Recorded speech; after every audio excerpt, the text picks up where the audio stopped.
Ley Orgánica 6, 1984, de 24 de mayo, reguladora del procedimiento de habeas corpus. Juan Carlos y Rey de España. A todos los que la presente vieren y entendieren. Sabed que las Cortes Generales han aprobado y yo vengo en sancionar la siguiente ley orgánica. Exposición de motivos. El constitucionalismo moderno tiene un objetivo fundamental, que constituye, al mismo tiempo, su raíz última. El reconocimiento y la protección de la vida y la libertad de los ciudadanos. Las constituciones que son verdaderamente tales se caracterizan, precisamente, porque establecen un sistema jurídico y político que garantiza la libertad de los ciudadanos y porque suponen, por consiguiente, algo más que una mera racionalización de los centros de poder. Nuestra Constitución ha configurado, siguiendo esa línea, un ordenamiento cuya pretensión máxima es la garantía de la libertad de los ciudadanos, y ello hasta el punto de que la libertad queda instituida, por obra de la propia Constitución, como un valor superior del ordenamiento. De ahí que el texto constitucional regule con meticulosidad los derechos fundamentales, articulando unas técnicas jurídicas que posibilitan la eficaz salvaguarda de dichos derechos, tanto frente a los particulares como, muy especialmente, frente a los poderes públicos. Una de estas técnicas de protección de los derechos fundamentales del más fundamental de todos ellos, el derecho a la libertad personal, es la institución del habeas corpus. Se trata, como es sabido, de un instituto propio del derecho anglosajón, donde cuenta con una antiquísima tradición y se ha evidenciado como un sistema particularmente idóneo para resguardar la libertad personal frente a la eventual arbitrariedad de los agentes del poder público. Su origen anglosajón no puede ocultar, sin embargo, su raigambre en el derecho histórico español, donde cuenta con antecedentes lejanos como el denominado recurso de manifestación de personas del Reino de Aragón y las referencias que sobre presuntos supuestos de detenciones ilegales se contienen en el Fuero de Vizcaya y otros ordenamientos forales, así como con antecedentes más próximos en las constituciones de 1869 y 1876, que regulaban este procedimiento, aun cuando no le otorgaban denominación específica alguna. El habeas corpus ha demostrado históricamente su funcionalidad para proteger la libertad de los ciudadanos. De ahí que la Constitución, en el núm. 4 art. 17, recoja esta institución y obligue al legislador a regularla, completando, de esta forma, el complejo y acabado sistema de protección de la libertad personal diseñado por nuestra norma fundamental. La regulación del habeas corpus es, por consiguiente, un mandato constitucional y un compromiso de los poderes públicos ante los ciudadanos. La pretensión del habeas corpus es establecer remedios eficaces y rápidos para los eventuales supuestos de detenciones de la persona no justificados legalmente, o que transcurran en condiciones ilegales. Por consiguiente, el habeas corpus se configura como una comparecencia del detenido ante el juez. Comparecencia de la que proviene etimológicamente la expresión que da nombre al procedimiento, y que permite al ciudadano, privado de libertad, exponer sus alegaciones contra las causas de la detención o las condiciones de la misma, al objeto de que el juez resuelva, en definitiva, sobre la conformidad a derecho de la detención. La eficaz regulación del habeas corpus exige, por tanto, la articulación de un procedimiento lo suficientemente rápido como para conseguir la inmediata verificación judicial de la legalidad y las condiciones de la detención, y lo suficientemente sencillo como para que sea accesible a todos los ciudadanos y permita, sin complicaciones innecesarias, el acceso a la autoridad judicial. Estos son los objetivos de la presente ley orgánica, que se inspira para ello en 4 principios complementarios. El primero de estos principios es la agilidad, absolutamente necesaria para conseguir que la violación ilegal de la libertad de la persona sea reparada con la máxima celeridad, y que se consigue instituyendo un procedimiento judicial sumario y extraordinariamente rápido, hasta el punto de que tiene que finalizar en 24 horas. Ello supone una evidente garantía de que las detenciones ilegales o mantenidas en condiciones ilegales, finalizarán a la mayor brevedad. En segundo lugar, la sencillez y la carencia de formalismos, que se manifiestan en la posibilidad de la comparecencia verbal y en la no necesidad del abogado y procurador, evitarán dilaciones indebidas y permitirán el acceso de todos los ciudadanos, con independencia de su nivel de conocimiento de sus derechos y de sus medios económicos, al recurso de habeas corpus.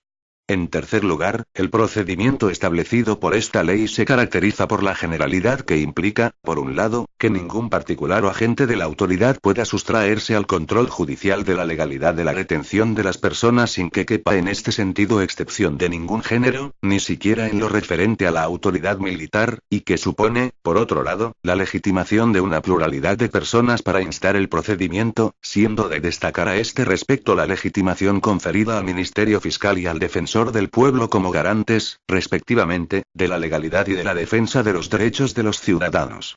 En fin, la ley está presidida por una pretensión de universalidad, de manera que el procedimiento de habeas corpus que regula alcanza no solo a los supuestos de detención ilegal ya porque la detención se produzca contra lo legalmente establecido, ya porque tenga lugar sin cobertura jurídica, sino también a las detenciones que, ajustándose originariamente a la legalidad, se mantienen o prolongan ilegalmente o tienen lugar en condiciones ilegales. Parece fuera de toda duda que la regulación de un procedimiento con las características indicadas tiene una enorme importancia en orden a la protección de la libertad de las personas, así como que permite añadir un eslabón más, y un eslabón importante, en la cadena de garantías de la libertad personal que la Constitución impone a nuestro ordenamiento. España se incorpora, con ello, al reducido número de países que establecen un sistema acelerado de control de las detenciones o de las condiciones de las mismas. Artículo 1. Mediante el procedimiento del habeas corpus, regulado en la presente ley, se podrá obtener la inmediata puesta a disposición de la autoridad judicial competente, de cualquier persona detenida ilegalmente. A los efectos de esta ley se consideran personas ilegalmente detenidas. A. Las que lo fueren por una autoridad, agente de la misma, funcionario público o particular, sin que concurran los supuestos legales, o sin haberse cumplido las formalidades prevenidas y requisitos exigidos por las leyes. B. Las que estén ilícitamente internadas en cualquier establecimiento o lugar. C. Las que lo estuvieran por plazo superior al señalado en las leyes, si transcurrido el mismo, no fuesen puestas en libertad o entregadas al juez más próximo al lugar de la detención. D. Las privadas de libertad a quienes no les sean respetados los derechos que la Constitución y las leyes procesales garantizan a toda persona detenida. Artículo 2. Es competente para conocer la solicitud de habeas corpus el juez de instrucción del lugar en que se encuentre la persona privada de libertad. Si no constare, el del lugar en que se produzca la detención, y, en defecto de los anteriores, el del lugar donde se hayan tenido las últimas noticias sobre el paradero del detenido. Si la detención obedece a la aplicación de la ley orgánica que desarrolla los supuestos previstos en el art. 55.2 de la Constitución, el procedimiento deberá seguirse ante el juez central de instrucción correspondiente. En el ámbito de la jurisdicción militar será competente para conocer de la solicitud de habeas corpus el juez togado militar de instrucción constituido en la cabecera de la circunscripción jurisdiccional en la que se efectuó la detención. Artículo 3. Podrán instar el procedimiento de habeas corpus que esta ley establece. A. El privado de libertad, su cónyuge o persona unida por análoga relación de afectividad, descendientes, ascendientes, hermanos y, en su caso, respecto a los menores y personas incapacitadas, sus representantes legales. B. El Ministerio Fiscal. C. El Defensor del Pueblo. Asimismo, lo podrá iniciar, de oficio, el juez competente a que se refiere el artículo anterior. Artículo 4.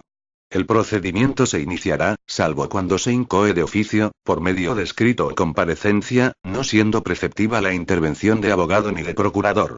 En dicho escrito o comparecencia deberán constar: a. El nombre y circunstancias personales del solicitante y de la persona para la que se solicita el amparo judicial regulado en esta ley. B. El lugar en que se halla el privado de libertad, autoridad o persona, bajo cuya custodia se encuentre, si fueren conocidos, y todas aquellas otras circunstancias que pudieran resultar relevantes. C. El motivo concreto por el que se solicita el habeas corpus. Artículo 5. La autoridad gubernativa, agente de la misma o funcionario público, estarán obligados a poner inmediatamente en conocimiento del juez competente la solicitud de habeas corpus, formulada por la persona privada de libertad que se encuentre bajo su custodia. Si incumplieren esta obligación, serán apercibidos por el juez, sin perjuicio de las responsabilidades penales y disciplinarias en que pudieran incurrir. Artículo 6. Promovida la solicitud de habeas corpus, el juez examinará la concurrencia de los requisitos para su tramitación y dará traslado de la misma al Ministerio Fiscal. Seguidamente, mediante auto, acordará la incoación del procedimiento, o, en su caso, denegará la solicitud por ser esta improcedente. Dicho auto se notificará, en todo caso, al Ministerio Fiscal. Contra la resolución que en uno u otro caso se adopte, no cabrá recurso alguno. Artículo 7. En el auto de incoación, el juez ordenará a la autoridad a cuya disposición se halle la persona privada de libertad o a aquel en cuyo poder se encuentre, que la ponga de manifiesto ante él, sin pretexto ni demora alguna o se constituirá en el lugar donde aquella se encuentre.